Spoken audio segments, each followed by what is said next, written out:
Question numéro 2. L'éducation. Monsieur le potentiel candidat, parlons franchement de l'éducation. La seule école que le gouvernement auquel vous avez appartenu et auquel vous appartenez toujours a construite et achevée, c'est le lycée Pierre-Manuel Talon. Un établissement qui, soyons honnêtes, n'est accessible qu'aux Béninois qui ne connaissent pas la pauvreté. Aujourd'hui, il faut avoir le courage de le dire. Notre système éducatif est à 1000 lieues des réalités du 21e siècle. Il ne prépare plus personne à la vie active. Il est déconnecté du marché de l'emploi. Voyez nos apprenants. Beaucoup terminent leurs études en connaissant par cœur la Révolution française, la Seconde Guerre mondiale, des citations de Molière, etc., mais sont incapables de citer un seul article de la Constitution de leur propre pays ou même situer la ville de Parakou sur une carte. Ils résolvent des équations différentielles, mais ne savent pas fabriquer un simple cure-dent. Voilà l'absurdité. Un système éducatif qui enseigne tout, sauf comment vivre.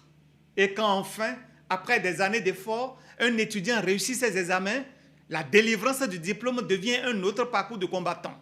Attente interminable, procédure sans fin, bureau saturé et souvent, à la clé, une attestation grotesque de non-délivrance de diplôme. Oui, on reconnaît que l'étudiant a réussi, mais on lui dit « Désolé, nous n'avons pas de papier pour imprimer ton diplôme. » Ou encore, le recteur est absent depuis des années. Résultat, des jeunes qui décrochent des admissions à l'étranger se retrouvent bloqués une fois sur place, incapables de présenter leur diplôme définitif. Inscription suspendue, année perdue, rêve brisé.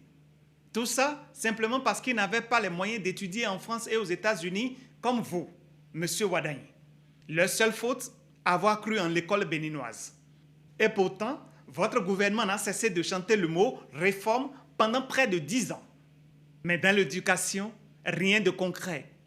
Mis à part retirer le droit de grève aux enseignants, aucune amélioration sérieuse. Pas un seul CG construit, pas un seul amphithéâtre, pas un seul bus universitaire acheté. Même une module de classe, vous n'en avez pas ajouté. La fameuse promotion de l'enseignement technique est restée au stade de slogan. Nous sommes en 2025 et nos classes sont toujours surpeuplées. Nos universités ressemblent à des musées d'art délabrés. Les enseignants contractuels, les AME à qui vous avez personnellement promis le reversement depuis 2022, attendent toujours. Nos lycées tombent en ruine et les toilettes de nombreux CG sont insalubres qu'elles découragent même d'y entrer. Alors, M. Wadagne, permettez-moi une question claire. Que proposez-vous concrètement pour réformer l'école béninoise et en faire une école du 21e siècle?